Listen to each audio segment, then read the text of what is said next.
down quickly.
Voilà. Alors, je m'arrête là. Voyez-vous, alors il y en a plein qui vont être surpris par rapport à ça, mais ça fait longtemps que je voulais montrer ce truc-là. Parce que je disais que j'étais un adepte des documents animaliers. Parce qu'on a beaucoup à apprendre. Bonjour, nous sommes aujourd'hui donc le 26 mars 2022. J'ai fait cette vidéo pour revenir justement sur la solidarité qui manque entre Africains. Entre humains de manière générale, mais entre Africains surtout. Vous voyez, c'est extraordinaire. Doubian, c'est mon surnom sur le net. Et je me veux être un panafricain très convaincu. Et accessoirement seulement, je suis spécialiste de la France. Je montre ce documentaire-là. Pourquoi? Parce que vous voyez l'extrait, vous avez les buffles là, qui sont là, qui se font choper par des lions. Parce qu'ils attaquent, évidemment, ça c'est la loi de la nature. Vous pouvez parler un peu en scientifique. Alors je ne suis pas du tout brillant en sciences, mais en tous les cas, beaucoup de bon sens. C'est ce qu'on appelle, si j'ai le souvenir à l'école, l'écosystème. Voilà. C'est-à-dire, ça remonte au primaire.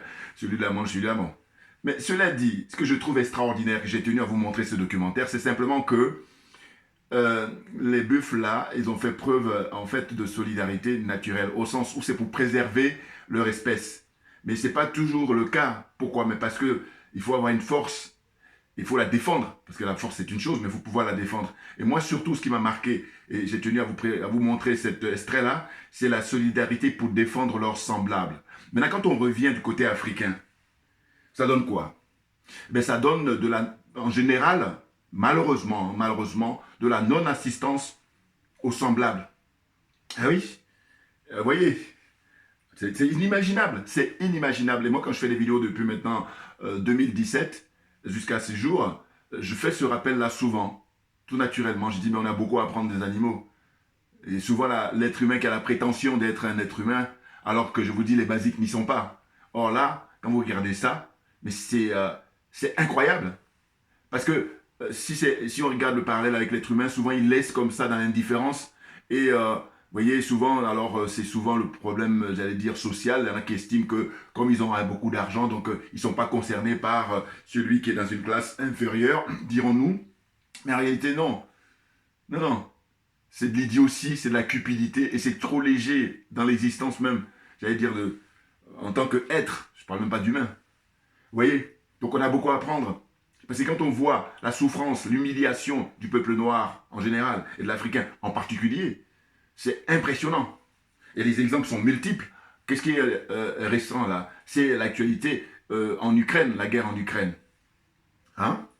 Eh bien les frères qui sont là-bas, les frères africains, hein, vous avez tout, hein, toutes les nationalités qui y sont pour des études, de façon générale, et puis il y en a aussi qui sont partis pour chercher du travail, alors que j'ai dit souvent, j'ai dit, mais voyez, si le travail avait été fait en amont, mais bien entendu qu'au lieu de migrer en Occident ou en Europe, eh ben, il y aurait une migration beaucoup plus forte, même si c'est vrai que les scientifiques ou les spécialistes disent que la première migration, c'est inter-État entre les pays africains. Mais moi, j'ai dit, on peut même augmenter ça encore beaucoup plus fort, mais les chiffres qui sont donnés, en réalité, je trouve que c'est parce que c'est l'absence de démocratie, c'est l'absence de transparence, c'est la gabégie, c'est la corruption. hein, c'est le népotisme, en fait c'est tous les mots là, et une ultra-minorité qui s'accapare le pouvoir et puis qui opprime le peuple. Vous voyez? Donc on en revient au manque de solidarité.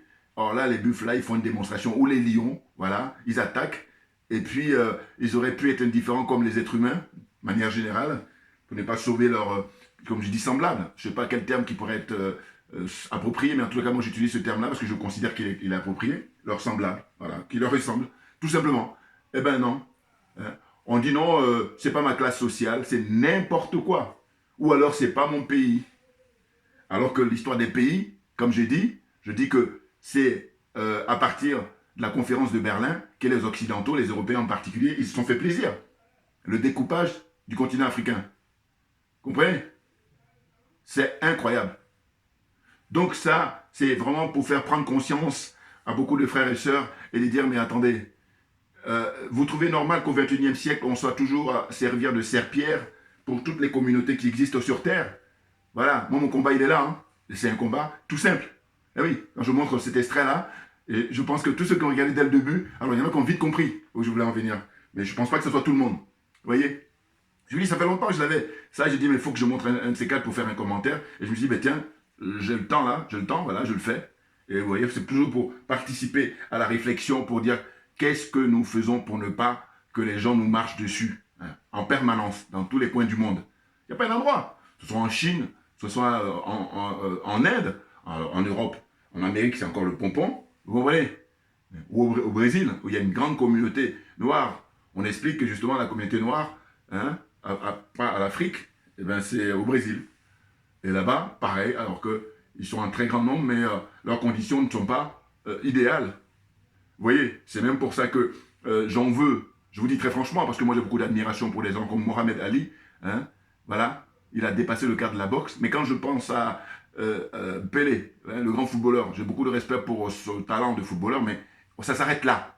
Oui, parce que j'estime que Pelé, justement compte tenu de sa notoriété, mais je trouve qu'il n'a pas beaucoup fait, il n'a même pas fait grand-chose pour les Noirs au Brésil. Les choses sont claires pour moi. Et je vous dis, un jour j'ai discuté avec un collègue qui lui était brésilien, et je lui ai dit, mais tiens, toi qui es brésilien, dis-moi, parle-moi un peu de Pelé. Mais il m'a dit, mais Pelé c'est de la pleurniche, c'est les dollars qui comptent pour lui. Vous voyez, lui il est brésilien, il me parlait comme ça à l'époque, ça remonte. Je vous dis, il y a combien, peut-être facilement dans les années 2000, enfin 2009-2010, voilà, que j'ai eu à échanger avec lui. Vous voyez, donc ça, non, je suis désolé. Je dis que compte tenu de votre notoriété, au contraire, vous devez mettre ça au service du plus grand nombre, et au service en priorité de tes semblables. Alors que non, ils sont dans l'indifférence générale. Mais c'est une question d'éducation, mais bien entendu. Ah ben oui, c'est fondamental. Ah oui, donc le travail, il est là. Le travail, il appartient maintenant aux gens de bonne volonté pour faire de manière à ce que, on puisse, les générations à venir, mais que ça ne soit pas des générations sacrifiées. C'est bien de ça dont il s'agit. Ah oui, il y a eu beaucoup, beaucoup de générations sacrifiées. Parce qu'il y a des irresponsables qui ont occupé des postes, qui ont été lobotomisés par des obédiences. Hein. J'ai beaucoup cité dans le passé, vous allez les retrouver.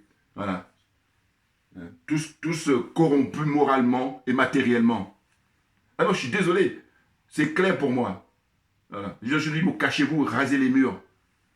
Voilà.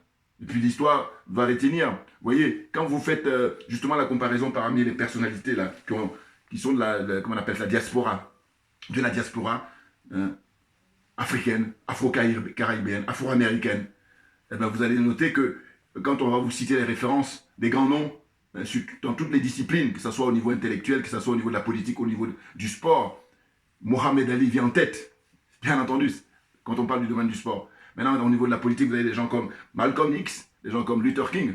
Hein, c'est des gens qui ont pris des risques. Et ce que je reproche quand j'utilise le terme de nègre de maison, tous les dirigeants africains, pour moi, zone francophone, zone des aliénés, zone des complexés, des corrompus, ce sont des nègres de maison, n'en déplaise à Claude Iciard. Voilà. Hein.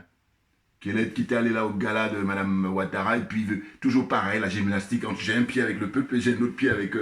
hein, n'importe quoi, arrête de jouer là.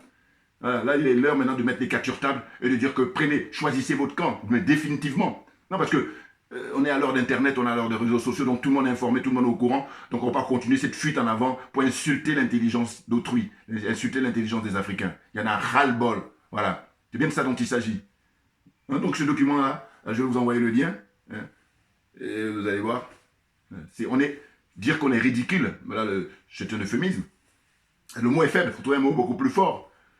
De se dire, oui, je suis un être humain. Non, mais de quoi? Qu'est-ce que tu fais au quotidien pour justement préserver la dignité de ton semblable? Qu'est-ce que tu fais? Et beaucoup plus souvent dans en tant que spectateur, hein, dans le passivisme. N'importe quoi. Non, mais c'est incroyable. Hein.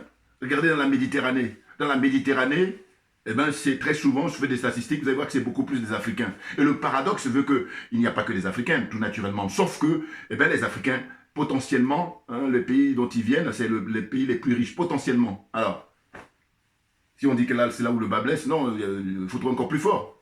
C'est incroyable. Et j'explique que le moment est venu, justement, plus que jamais, d'aider les frères, parce que chacun de nous a une énergie qui lui est propre. Voilà, c'est donné par la nature. Il faut respecter, et de manière à ce que, quand on se serre les coudes, quand on donne la main, qu'on on préserve, hein, on vient à rescousse comme ça pour nos semblables, on pourrait être respecté. Autrement, je veux dire, regardez, j'ai pris l'exemple en disant que la France, pour ceux qui s'y connaissent en technique du judo, ils ont expliqué que voilà, la technique du judo, justement, c'est de prendre la force de l'adversaire, et c'est ce qui te permet de gagner la partie, ou de prendre le dessus. Mais je dis, mais quand on observe dans ce cas-là le parallèle avec les relations entre la France et l'Afrique, mais la France, elle utilise la technique du judo. Alors d'autres vont trouver d'autres qualifications encore. Mais là, comme ça, ce qui me vient à l'esprit, moi, spontanément, mais c'est ça. Puisque quand elle a des gens comme Alassane Ouattara, quand elle a des gens comme Patrice Talon, quand elle a des gens comme Macky Sall, quand elle a des gens comme Bazoum, quand elle a des gens comme Faure Gnassingbé, des gens comme Bongo. Bongo, ça remonte au père et fils. Gnassingbé, ça remonte père et fils. Hein. C'est incroyable. Et là, quand je parle d'utiliser la force de l'Africain, c'est ça. Puisqu'elle a réussi à les intégrer dans des obédiences obscures. Et puis, ils sont complètement lobotomisés, ils sont complètement absorbés par ces obédiences-là, dans leurs croyances, simplement par la cupidité. Ils prétendent avoir un certain pouvoir, sont dans un fantasme incroyable. Et là, la France profite d'eux pour faire le sale boulot qui consiste à tuer leurs semblables, oui, à faire du mal à leurs semblables, en permanence. Voilà, ils prennent les postes, ils n'ont aucune légitimité, et donc ils y sont pour dire, tant que j'y suis, j'y reste. Au prix de couper les têtes d'un jeune petit Kofi en Côte d'Ivoire par M. Alassane Ouattara. Voilà. Et je dis, ceux qui les soutiennent, je maintiens toujours, je ne peux pas m'empêcher, mais de dire que oui, mais parce que, écoutez, les choses sont claires, ce que je dis là, c'est du bon sens.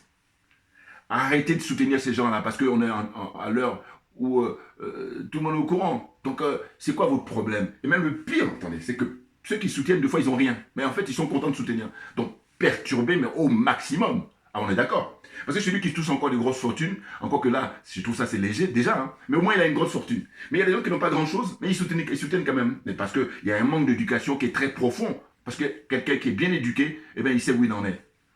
Ah oui, un peu comme le slogan qui est connu depuis très très longtemps, c'est le savoir est une arme. Ah mais bien entendu.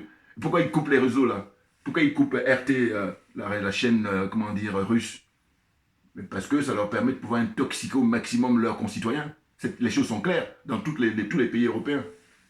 Et je vous dis, les Anglais, ils sont venus en dernier parce que c'était pas les premiers, mais ils ont fini par adhérer pour comment on appelle ça? C'est de la censure. Et quand on dit même que c'est la censure, bon, on reste un peu dans des mots, j'allais dire, un peu soft. Non, non.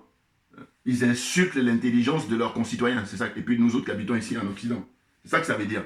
Parce que si on estime que l'être humain, il est doué de raison, de réflexion, il pourra discerner.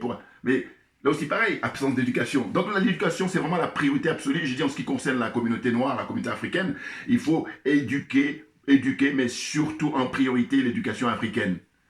Ah oui, ah oui, ah oui. Faire apprendre d'où on vient, avant que les Occidentaux mettent leurs pieds là-bas. Qui est-ce qu'on était?